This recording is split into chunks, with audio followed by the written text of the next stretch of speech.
kita kirimkan kepada junjungan kita baginda Rasulullah Muhammad sallallahu alaihi wasallam. Allahumma sholli wa sallim. Nabi yang dijadikan sebagai suri teladan yang terbaik. Dan siapa yang katakan? Allah Subhanahu wa taala. Laqad kana lakum fi Rasulillahi uswatun hasanah. Pada diri Rasulullah itu terdapat suri teladan yang terbaik di antara kalian. Dialah Rasulullah Muhammad sallallahu alaihi wasallam yang oleh seorang budayawan Prancis bernama Alphonse de Lamartine yang lahir tahun 1790, wafat tahun 1869, pernah menulis sebuah buku yang berjudul Histoire de la Turquie pada tahun 1854. Apa isi bukunya? Budayawan ini seorang non-muslim. Budayawan ini bukan seorang Islam. Tapi dengan jujurnya dia katakan, Muhammad adalah sosok yang paling berpengaruh di alam jagat raya ini. Belum lagi ada seorang sastrawan Rusia bernama Leo Tolstoy. Dia juga non-muslim. Dia juga bukan Islam. Tetapi dengan bangganya dia katakan, dengan jujurnya dia katakan bahwa syariat Muhammad akan menguasai dunia. Apa reasonnya? Apa alasannya? Kata Leo Tolstoy bahwa ajaran Muhammad sesuai dengan akal dan kebijaksanaan. Belum lagi seorang sejarawan Amerika Serikat yang mungkin bapak-bapak sudah pernah membaca bukunya, yang bernama Michael J. Hart, yang lahir tahun 1932, pernah menulis sebuah buku yang berjudul 100 Ranking of the Most Influential Person in History.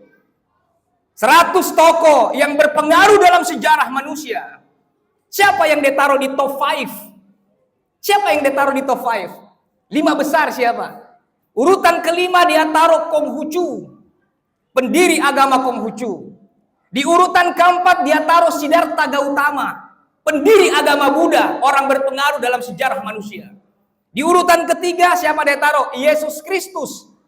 Oleh kita Isa Al-Masih, Nabi yang mulia. Oleh non-muslim mengatakan dia adalah Tuhan. Dia taruh di posisi ketiga. Di posisi kedua dia taruh Isaac Newton, penemu teori gravitasi dan hukum gerak.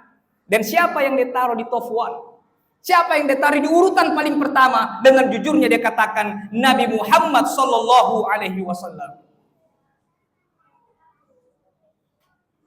Banyak pemimpin yang berhasil memimpin suatu negara, tapi tidak berhasil memimpin dalam rumah tangga dan lingkungan sekitarnya, kata Michael J. Hart. Tapi Muhammad, nabinya umat Islam, dia menjadi seorang pemimpin negara berhasil, pemimpin keluarga berhasil, dan juga di lingkungan sekitarnya. Belum lagi ada seorang filsuf, penulis dari Inggris, merupakan pemenang Nobel, bernama George Bernard Shaw.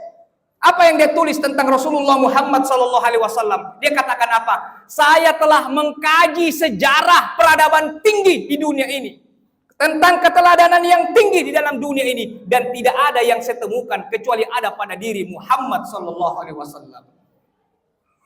Mereka semua ini non-muslim. Mereka semua ini bukan pengikut Nabi Muhammad. Tapi ketika mereka mau belajar sejarah dan mereka mau jujur, mereka lebih mengetahui sosok Muhammad daripada keluarganya sendiri. Ikhwanul muslimin jamaah Jumat yang dimuliakan Allah Subhanahu wa taala. Ada 3 poin penting tentang nilai-nilai keteladanan dari Rasulullah Muhammad sallallahu alaihi wasallam. Dari 1000 ribuan keteladanan yang Rasulullah sampaikan kepada kita, yang Rasulullah contohkan dalam diri kita, mulai Rasulullah terlahir sampai beliau wafat. Dalam Jumat ini cuma 3 ingin saya sampaikan. Yang pertama apa? Ketika Abu Talib datang kepada Rasulullah Muhammad SAW, dia katakan begini, "Ya Muhammad, kafir Quraisy datang kepada aku nak.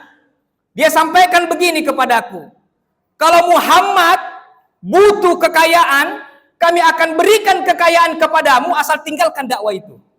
Ini karena dakwah Nabi Pak sudah mulai besar, sudah mulai banyak orang masuk Islam, dan orang-orang kafir Quraisy ini sudah mulai goyah. Pendiri pemuka-pemuka Quraisy sudah mulai cari siasat, sehingga dia tawarkan kepada Abu Thalib. Tanya Muhammad, kalau dia butuh perempuan cantik, kami siapkan perempuan tercantik di Jazirah Arab, asalkan dia tinggalkan dakwanya. Kami kasih Muhammad. Kalau Muhammad butuh kedudukan tinggi, kami angkat Muhammad jadi raja, asal tinggalkan dakwanya. Atau dia bilang, atau jangan sampai Muhammad sakit. Niat Gardinah, kita siapkan tabib, asalkan Muhammad tinggalkan dakwanya. Apa kata Rasulullah Muhammad SAW? Mendengar pernyataan dari pamannya, ya, yang ini sangat fenomenal, yang jadi momentum sejarah yang selalu kita ingat. Apa kata Rasul? Sekiranya mereka taruh matahari di tangan kananku, wahai paman, dan bulan di tangan kiriku, untuk hentikan dakwah ini, saya tidak akan hentikan dakwah ini walau nyawa taruhannya. Filosofi apa yang bisa kita ambil? Poin apa yang bisa kita ambil? Bahwa ketika kita diberi amanah, jangan lari dari amanah itu, apalagi berkhianat dengan amanah itu. Kullukum ra'in wa kullukum mas'ulun an ra'iyati. Setiap kita ini Pak adalah pemimpin, Pak. Dan setiap pemimpin akan dimintai pertanggungjawaban, ya. Kita akan dimintai pertanggungjawaban.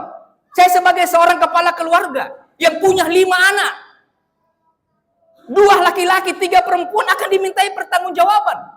Ditanya nanti kalau anak saya keluar rumah tidak menutup auratnya, saya dimintai pertanggungjawaban. Istri saya keluar rumah tidak menutup auratnya, saya dimintai pertanggungjawaban di akhirat nanti. Anak-anak saya tidak beribadah, saya akan dimintai pertanggungjawaban. Itu dalam skop kepala keluarga. Belum lagi kepala RT, belum lagi RW, belum lagi Pak Lurah, Pak Camat, belum lagi Pak Bupati, Wali Kota, Gubernur, Menteri, Wakil Presiden, Presiden, semua akan dimintai pertanggungjawaban di hadapan Allah Subhanahu wa Ta'ala. Semakin tinggi jabatan dan posisimu, semakin besar tanggung jawabnya di hadapan Allah. Tatkala Umar bin Abdul Aziz dilantik menjadi presiden, Pak, dia pesta juga, tapi pesta air mata. Jam berapa pestanya? Jam 1 malam. Di mana pestanya? Di mimbar masjid, Pak, di mihrab masjid. Tengah malam dia menangis, datang istrinya. Kanda, bukankah tadi pagi dilantik jadi presiden? Kenapa sedih begini? Apa kata jawab Umar bin Abdul Aziz? Tadi pagi saya dilantik jadi presiden, semua amanah rakyat berada di pundakku.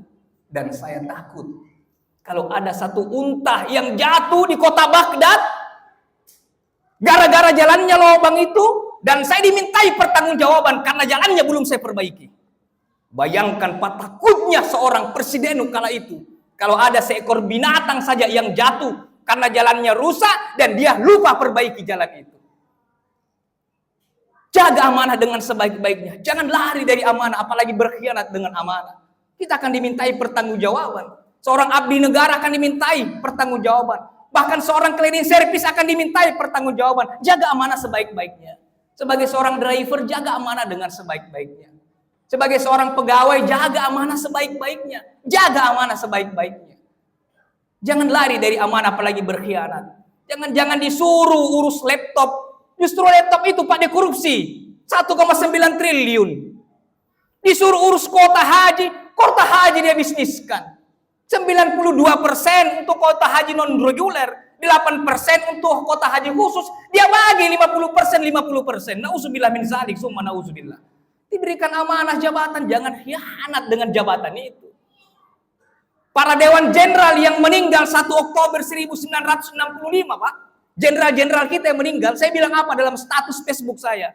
Mereka meninggal itu bukan karena peluru para penjajah, tapi tikaman para pengkhianat anak bangsa di negeri ini. Ikhwanul muslimin jamaah Jumat yang dimuliakan Allah, itu poin 1. Jaga amanah sebaiknya, siapapun kita jaga amanah dengan sebaik-baiknya. Yang kedua, Rasulullah hijrah dari Makkah ke Madinah. 8 hari 8 malam kala itu perjalanan ditempuh.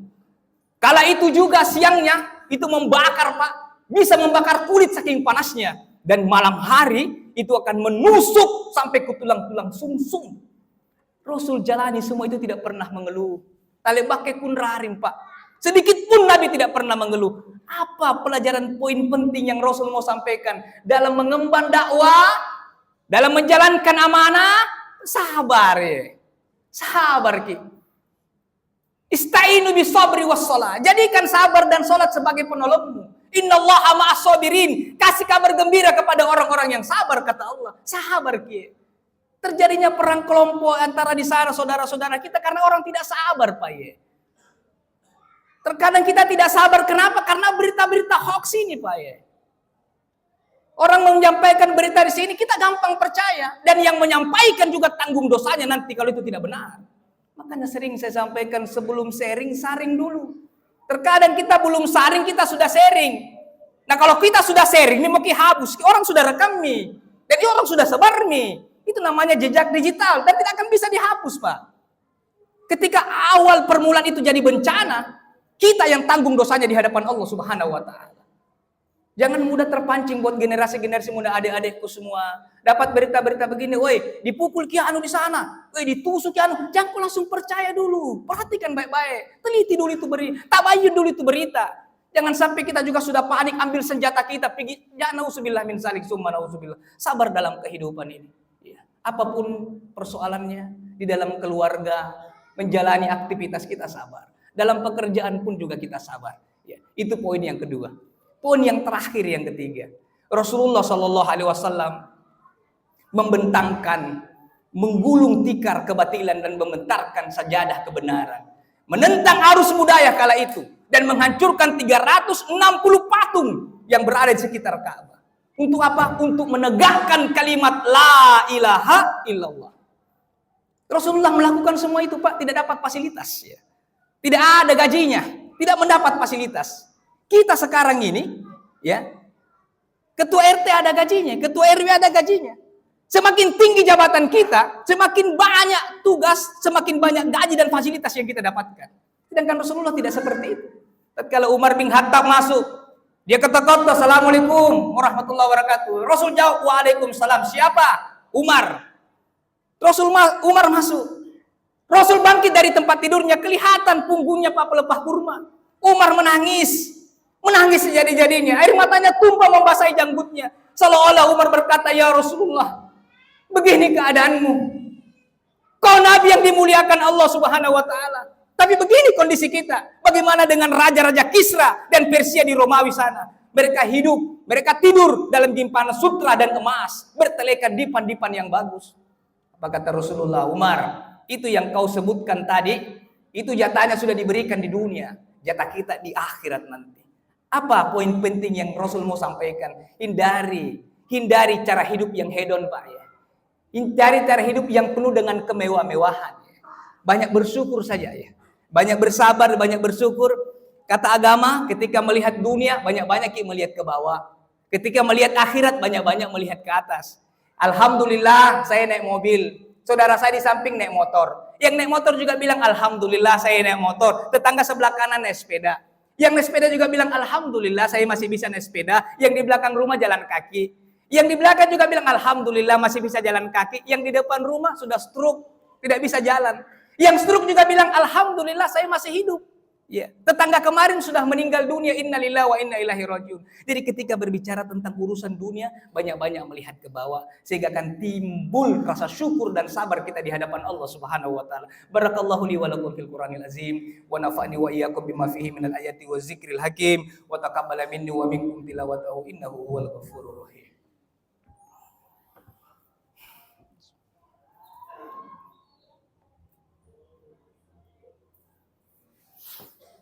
Alhamdulillahilladzi ansalas sakinah fi qulubil mu'minin liyazdadu imanan ma'a imanihim. Asyhadu an la ilaha illallah wahdahu la syarika lah, syahadatan tunjina biha min adzabin alim. Wa asyhadu anna Muhammadan abduhu wa rasuluh. Innallaha wa malaikatahu yusholluna 'alan nabi. Ya ayyuhalladzina amanu shallu 'alaihi wa sallimu taslima. Allahumma shalli 'ala Muhammad wa ali Muhammad kama shallaita 'ala Ibrahim wa ali Ibrahim wa barik 'ala Muhammad wa ali Muhammad kama barakta 'ala Ibrahim wa ali Ibrahim fil alamin innaka Hamidum Majid. Sebelum kita berdoa sebagai kesimpulan di khutbah kedua ini, mari jaga amanah kita dengan sebaik-baiknya. Jangan lari dari amanah, apalagi berkhianat dengan agama. Kemudian yang kedua, mari perbanyak sabar dalam menjalani hidup ini. Insyaallah selamat ki. Insya Allah tenang hidup kita kalau kita banyak bersabar. Dan yang ketiga, perbanyak syukur di hadapan Allah Subhanahu wa taala. Semoga Allah karuniakan kepada kita kehidupan yang sakinah, mawaddah, warahmah buat para istri kita, anak-anak kita, dan semoga insya Allah kita bahagia di dunia dan selamat di akhirat nanti. Mari sama-sama kita berdoa kepada Allah. Jumat adalah waktu-waktu mustajab, doa kita dikabulkan Allah. Mudah-mudahan Allah mengijabah seluruh doa-doa kita. Allahumma ghfir lil muslimina wal muslimat wal mu'minina wal mu'minat. Al-ahya'u minhum wal amwat innaka sami'un qaribun mujibud da'wati ya qadil hajat. Segala puji bagimu ya Allah. Terima kasih atas segala nikmat dan karunia yang telah Kau berikan. Kau panjangkan umur kami, Kau berikan kami kesehatan dan kekuatan. Terima kasih ya Allah. Jadikan sisa umur kami sisa umur yang penuh dengan keberkahan ya Rabb. serta wafatkan kami semua kelak dalam keadaan husnul khotimah. Berikan hidayah petunjuk-Mu ya Allah. Berikan inayah perlindungan-Mu ya Allah. Hindarkan kami dari segala macam fitnah, aib, celah. Ya Allah, hindarkan kami dari segala macam musibah, bencana, petaka, bala yang akan menimpa kami. Ya Allah, hindarkan kami dari segala macam fitnah di dunia ini maupun fitnah setelah kami berkalang dengan tanah. Ya Allah, ya Ghaffar, ampuni dosa kesalahan kami, ampuni dosa maksiat kami, ampuni dosa kedurhakaan kami, ampuni dosa-dosa penglihatan kami ya Allah yang sering melihat sesuatu yang Kau haramkan. Ampuni dosa-dosa pendengaran kami, ampuni dosa tutur kata kami, ampuni dosa-dosa tangan kami yang pernah mengambil sesuatu yang bukan hak kami. Ampuni dosa-dosa langkah-langkah kaki kami yang pernah kami langkahkan ke tempat-tempat maksiat ya Allah. Ampuni dosa-dosa lintasan hati kami. Terkadang kami sombong, terkadang kami ria, terkadang kami takabur, terkadang kami sum'ah dalam beramal. Ampuni dosa-dosa lintasan pikiran kami yang selalu berburuk sangka kepada saudara kami. Ampuni dosa-dosa kami mulai ketika kami akil balik hingga detik sekarang ini ya Rabb. Ampuni dosa istri kami, ampuni dosa anak-anak kami ya Allah. Jadikan anak-anak kami menjadi anak-anak yang soleh dan soleha. Bimbing mereka dalam ketaatan kepadamu ya Rabb. Jadikan anak-anak kami kelak anak-anak yang akan memandikan jasad-jasad kami, yang akan mengkafani tubuh-tubuh kami, yang akan menjadi imam dan makmum dalam sholat jenazah kami, dan anak-anak yang senantiasa mendoakan kami dalam setiap munajat-munajat mereka. Ampuni dosa dan kesalahan kedua orang tua kami. Ampuni dosa ibu yang mengandung, melahirkan, membesarkan kami. Ampuni dosa ayah kami yang mencarikan rezeki bagi kami ya Allah. Sayangi mereka, cintai mereka. Berikan kami kesempatan untuk berbakti di sisa-sisa umur mereka. Kalau mereka telah wafat dan kami belum berbakti kepada mereka, ya Rabb, luaskan kubur mereka. Rahmati mereka di alam barzahnya. Ringankan siksa kubur mereka, ya Allah. Ringankan siksa kubur mereka. Jadikan barzah mereka menjadi raudhah min riyadil jannah. Serta kumpulkan kelak kami di surga-Mu bersama kedua orang tua kami, bersama istri, anak-anak kami, saudara-saudara kami, dan seluruh kaum muslimin dan muslimat. Rabbana zalamna anfusana wa illam taghfir lana wa tarhamna lanakunanna minal khasirin. Allahumma afina fi badani, Allahumma afina fi sam'i, Allahumma afina fi basari. La ilaha illa anta. Allahumma inna a'udzubika minal kufri wal faqr wa a'udzubika min azabil qabri. La ilaha illa anta. Rabbana atina fid dunya hasanah wa fil akhirati hasanah wa qina azabannar. Wa qina azabannar wa qina azabannar. Subhana rabbika rabbil izzati amma yasifun wa salamun alal mursalin walhamdulillahi rabbil alamin. Ibadallah, innallaha ya'muru bil adli wal ihsan wa ita'i dzil qurba wa yanha 'anil fahsya'i wal munkar wal baghi ya'izukum la'allakum tashakkarun. Wa la dzikrullahi akbar wallahu ya'lamu ma tasnaun. Aqimis shalah.